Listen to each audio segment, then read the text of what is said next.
Most talk about unemployment like it's the weather, a force of nature that rolls in, damages the economy, and leaves us waiting for clear skies. But widespread joblessness is the result of a deliberate, systemic mathematical error made by government policy. To see exactly how this mistake happens, we have to pause everything you think you know about how money works and run a thought experiment starting on day one of a brand new economy. Imagine you are setting up a country from scratch. You need real resources to build a society, people for your public health systems, staff your military, and build your roads. But all you have to pay them with is newly printed, valueless paper money.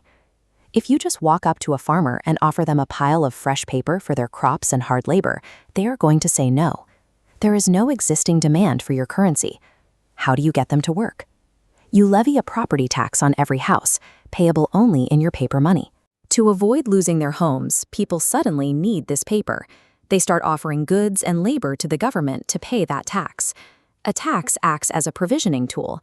It moves real resources and people from the private sector into public service by creating a population that must trade its labor for the government's currency.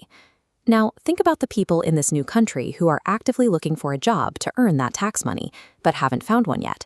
In economic terms, we call those people the unemployed. The mechanics to fix this are straightforward. The government hires those people to build infrastructure or run the courts, pays them on payday, and then those citizens hand that same currency right back to the government to settle their tax debt. Notice how this flowchart requires one unbreakable sequence. The money must move from government to citizens first. It is mathematically impossible for the population to pay taxes unless the government has already spent that money into existence. Spending always precedes the tax payment. By defining the currency through a tax, the government has invented the concept of unemployment.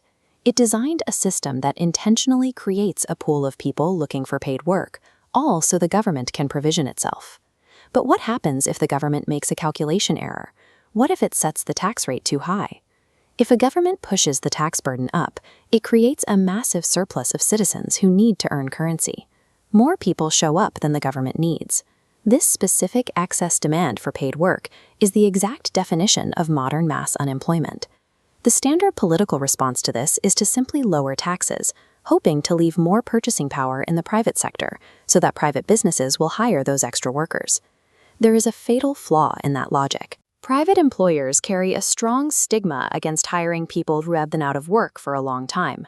When reviewing resumes, businesses heavily prefer candidates who are already employed over those sitting on the sidelines. Once the government's tax math creates an underclass of unemployed citizens, the private market is inherently prejudiced against fixing the problem. The solution to this mathematical error is something economists call a job guarantee. Because the government's tax demands caused the unemployment in the first place, it is the government's responsibility to manage the overflow. It should offer a transitional public service job to anyone who wants to work but cannot find a private employer. Roles in green infrastructure, school safety, or local neighborhood services provide a daily routine, supervision, and a solid work record. By giving these citizens paid work, the government erases the stigma of unemployment, making those workers attractive to the private sector once again. We know this works because we have seen it happen.